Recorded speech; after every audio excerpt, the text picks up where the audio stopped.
So I'm planting ochre today. Ochre are a little tuber, like a little tiny potato.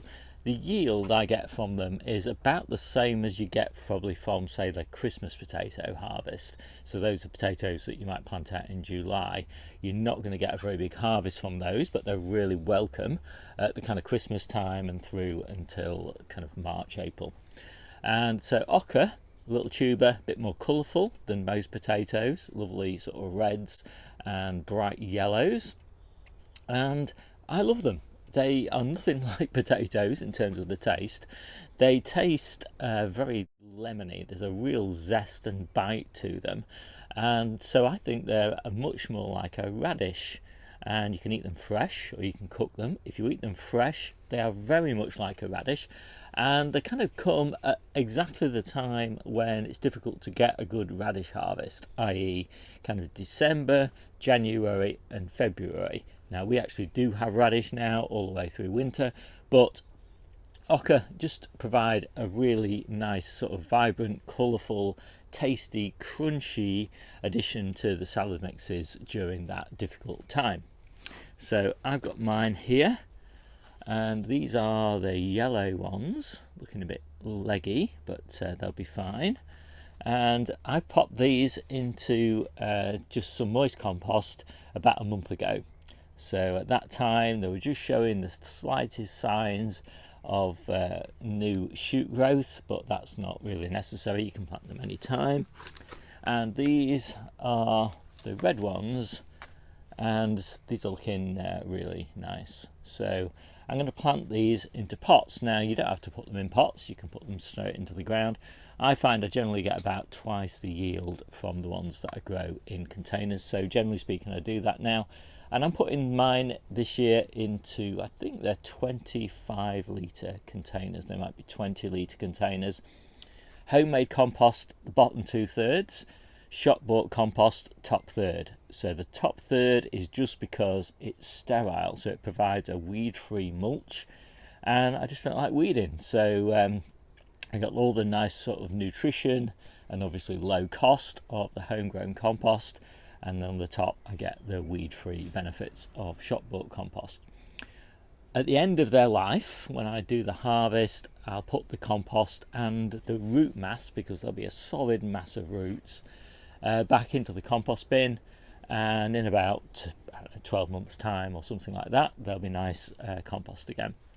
So yeah, that's the ochre. So let's get these planted. So here's the containers running down my little storage path, and I really firm the compost into these containers well, because you get a lot of shrinkage over the long life of the ochres.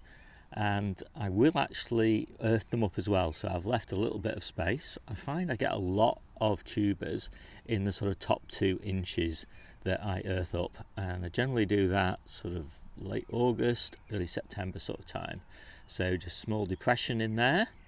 So good root growth on these. I only put 1 tuber per container. They are pretty big plants, and as I say, what I get is, these are just a mass of a root by the time that it comes to harvesting. I normally put a bit of bloodfish and bone mixed into these, but it just how happens the compost that was on offer from the garden centre today, and I don't really care what compost I'm using because I'm just using it as a mulch, was a kind of high nutrient compost, Miracle Grow or something, and so I've not put any additional nutrients in here. The amount of leaf growth does kind of correspond to the amount of the size of the harvest, so it is worth giving them a decent amount of food. You can eat these leaves as well, by the way, as you're going along. Obviously not too many of them, otherwise you might affect the crop, but they are high in oxalic acid, so you don't want to eat too many of them. So at this point all they really need now is water, and it's raining, so they're getting a bit of water, so I'm not going to water them anymore. But when it comes to harvest, best to leave them until all the foliage has died down in the first frost. And it's kind of that process of dying down of the top growth that results in the tubers swelling. So definitely leave them to grow and that obviously will happen sort of November time, December time, something like that. I sometimes move a few of the containers into the polytunnel just to keep them growing for a little bit longer, but that's not strictly necessary. If you leave them in the containers too long, say March time, you probably find that slugs have eaten a lot of them, or mice absolutely love them, so it might be best to harvest them all in sort of December time and move them into sort of moist compost where you can store them for later use.